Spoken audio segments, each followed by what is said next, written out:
আসসালামু আলাইকুম। আলহামদুলিল্লাহ ওয়াহদা ওয়াসসালাতু ওয়াসসালামু আলা মান লা নাবিয়্যা বাদা। সম্মানিত দর্শক মণ্ডলী, আপনাদের পক্ষ থেকে একটি গুরুত্বপূর্ণ জিজ্ঞাসা। পরিবারের একজন কুরবানি করলে সবার পক্ষ থেকে তা হয়ে যাবে কি? আমরা সাধারণত সমাজে এটাই দেখি যে যারা পরিবারের দায়িত্বশীল তারাই কুরবানি করে থাকেন, তার অধীনে তার ছেলে মেয়ে থাকে। এমন আমল সহিহ হাদিস দ্বারা প্রমাণিত রয়েছে। বরং ব্যক্তিগতভাবে পরিবারের পক্ষ থেকে যেসব হাদিসগুলি কুরবানি করার জন্য এসেছে তাতে শুধুমাত্র পরিবারের মালিক করবে আর তা সবার পক্ষ থেকে হয়ে যাবে, এটাই স্পষ্ট প্রমাণ হয়। আয়েশা রাদিয়াল্লাহু তাআলা আনহা বলেন, রাসূল সাল্লাল্লাহু আলাইহি সাল্লাম একটি শিংওয়ালা ভেড়া কেনার আদেশ করেন। তিনি বলেন, ভেড়াটি এমন হবে যা কালোতে হাঁটে, কালোতে সয়, কালোতে দেখে। অর্থাৎ তিনি কালো প্রাণীকে পছন্দ করতেন। আমরা এই বিবরণে বুঝে নিতে পারি এমনটি পশু তার নিকটে নিয়ে আসা হলো কুরবানি করার জন্য। তিনি বলেন, আয়েশা হালমিল মুদিয়াতা, তুমি ছুরি নিয়ে আসো। আবার তিনি বললেন, ইস হাদিহা বেহাজারিন, তুমি পাথরের মাধ্যমে ছুরিটি ধারালো করে নাও। আয়েশা রাদিয়াল্লাহু তাআলা আনহা বলেন, ফাফালতো, আমি তাই করলাম। সুম্মা আখাযাহা, তিনি ছুরিটি হাতে নিলেন। ওয়াখাদাল কাবসা, তারপর ভেড়াটি ধরলেন। ফাজজাহু, তিনি তাকে ফেলে দিলেন। সুম্মা জাবাহু, তারপর তিনি কুরবানি পশুকে জবে করলেন। তারপর তিনি জবে করলেন, তিনি বললেন বিসমিল্লাহ, আল্লাহর নামে।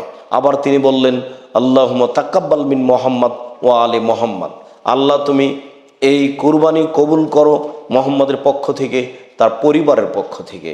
অত্র মুসলিম গ্রন্থের হাদিস দ্বারা স্পষ্ট প্রমাণ হয় যে পরিবারের মালিক নিজের পক্ষ থেকে এবং পরিবারের পক্ষ থেকে কুরবানি করলে তা সবার জন্য হয়ে যাবে। আবু আইয়ুব আনসারী রাদিয়াল্লাহু তাআলা আনহু বলেন, আতা ইবনে ইয়াসার রাদিয়াল্লাহু তাআলা আনহু বলেন, আমরা একদা আবু আইয়ুব আনসারী রাদিয়াল্লাহু তাআলা আনহুকে জিজ্ঞাসা করেছিলাম, কাইফা কানাতি যাহায়া আলা রাহদি রাসূলিল্লাহ সাল্লাল্লাহু আলাইহি ওয়াসাল্লাম, রাসূলের যুগে কুরবানি কেমন ছিল? তিনি বললেন, কানা রাজুল ইদাহি বিশাতে আনহু ওয়ান আহলি বাইতিহি, রাসূল সাল্লাল্লাহু আলাইহি ওয়াসাল্লামের যুগে পরিবারের মালিক তার পক্ষ থেকে এবং পরিবারের পক্ষ থেকে ছেলে মেয়ে স্ত্রী সবার পক্ষ থেকে একটি ছাগল কুরবানি করতেন। তারা তার গোশত খেতেন এবং মানুষকে খাওয়ার জন্য দিতেন। সম্মানিত দ্বীনি মুসলিম ভাই বোন, আমরা অত্র হাদিস দ্বারা স্পষ্ট বুঝতে পারছি যে পরিবারের মালিক যদি একটি পশু কুরবানি করে তাহলে তার পক্ষ থেকে এবং সবার পক্ষ থেকে হয়ে যাবে। আর এইটাই করা উচিত। যার কারণে আমরা বলে থাকি যে আপনারা 7 ভাগে কুরবানি না দিয়ে পরিবারের পক্ষ থেকে অন্তত একটি পশু কুরবানি করার চেষ্টা করেন। যদি টাকা বেশি থাকে উট করবেন, যদি টাকা কম থাকে তাহলে গরু কুরবানি দিবেন, যদি সম্ভব না হয় তাহলে খাসি দিবেন, যদি সম্ভব না হয় তাহলে ছাগল কুরবানি দিবেন, যদি সম্ভব না হয় তাহলে ভেড়া ভেড়ি কুরবানি দিবেন। সবচেয়ে কম দামে আজও বাজারে ভেড়া পাওয়া যাবে। বরং আমরা মনে করি যে একটা ভাগাতে যত টাকা লাগে সেই ভাগার টাকা দিয়ে এখন 2টে 3টে 4টে কুরবানি হিসাবে ভেড়া কিনে পাওয়া যাবে। সম্মানিত দ্বীনি ভাই বোন, যার কারণে আমরা অনুরোধ জানাচ্ছি যে আপনার নিজের পক্ষ থেকে এবং পরিবারের পক্ষ থেকে অন্তত একটি পশু কুরবানি করার চেষ্টা করুন।